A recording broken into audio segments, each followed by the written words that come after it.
I've had this wrong steering wheel on here almost since the beginning. Because the spider I had when I originally got the tractor was broken and was not usable, so I found this old antique steering wheel, which is nice in its own right, but it's not the right size diameter. It's not this. It's just got a keyway instead of a spline. Rubs a little bit here when you steer on the gas tank. Doesn't stay on very well. Enough said. So I've been looking around, and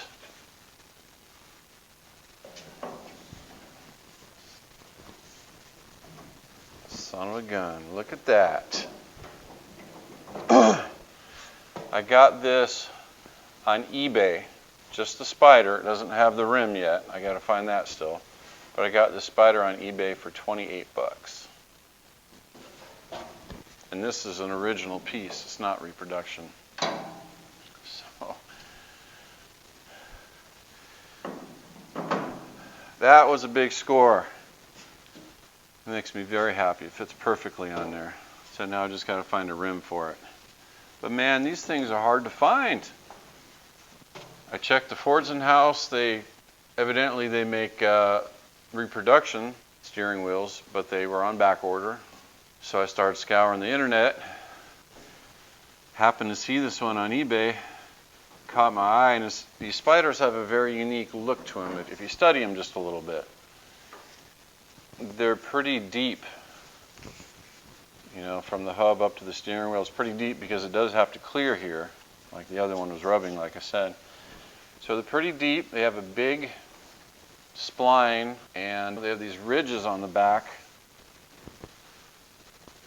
that make them pretty identifiable.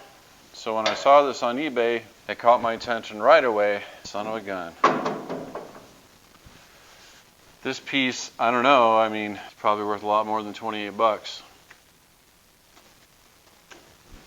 Anyway, Christmas comes early. These things are hard to find.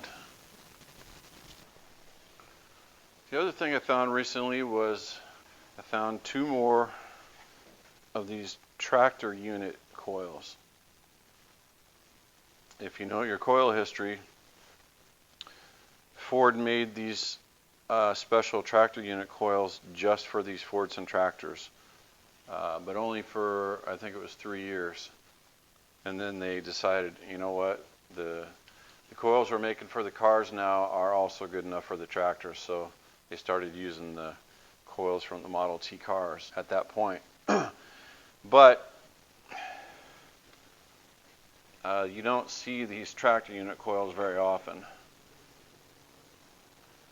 And some of these aren't in very good shape, or at least the boxes.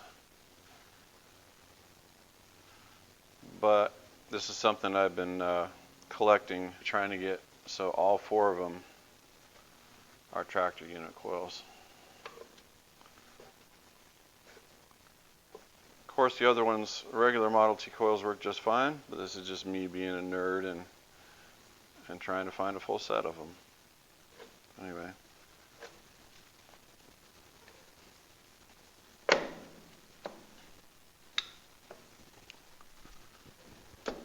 Push them down in there so they're snug.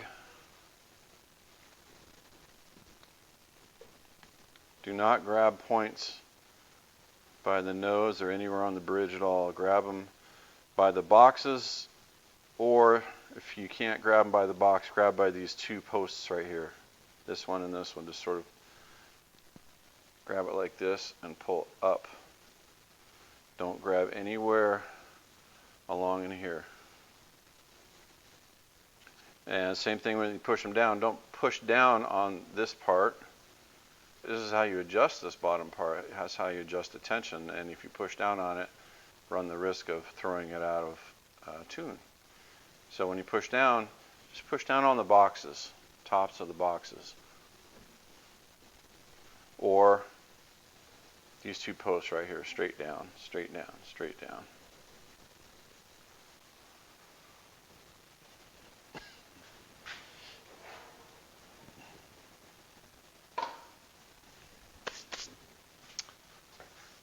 Alright, we're going to do a cold start just for fun. Gas on, spark in the appropriate position, throttle, maybe 20% down, 25% down on the quadrant or so.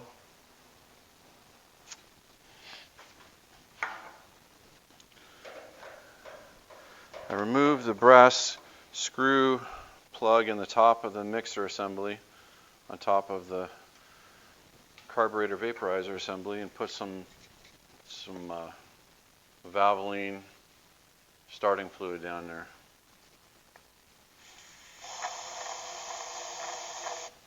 Just for a few seconds.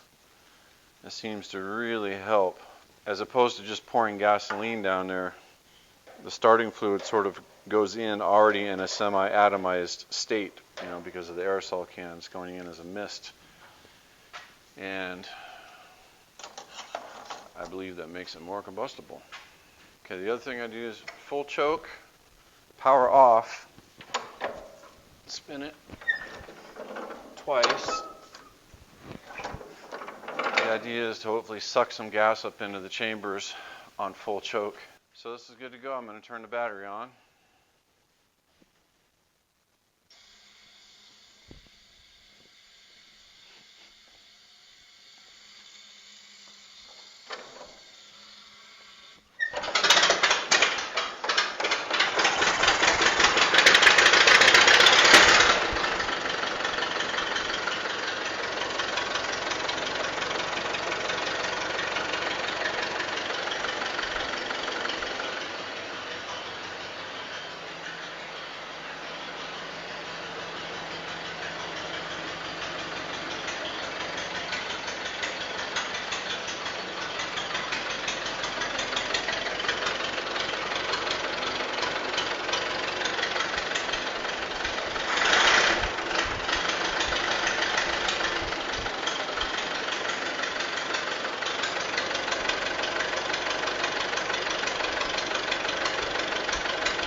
So to make sure it's good to walk away from, power off. I'm very excited about that steering wheel. Now I always put the spark back to starting position. A lot of times when you stop the tractor, the spark is advanced in a running position. If you forget about that and you come out in here and try to start it, there is a possibility, if it's advanced, that the motor's going to backfire and that crank is going to loop around counterclockwise and at the very least scare the heck out of you, and the very worst might injure you. So I always put this back to starting position when I turn it off, because I don't like surprises. Gas off, battery off, and we're good. Until next time. So this started up on a quarter crank on the first try. So that tells me that the coils are in good shape, they're well tuned, and my starting procedure is sound. It starts on the first crank, or it starts by itself. I'll get a free start.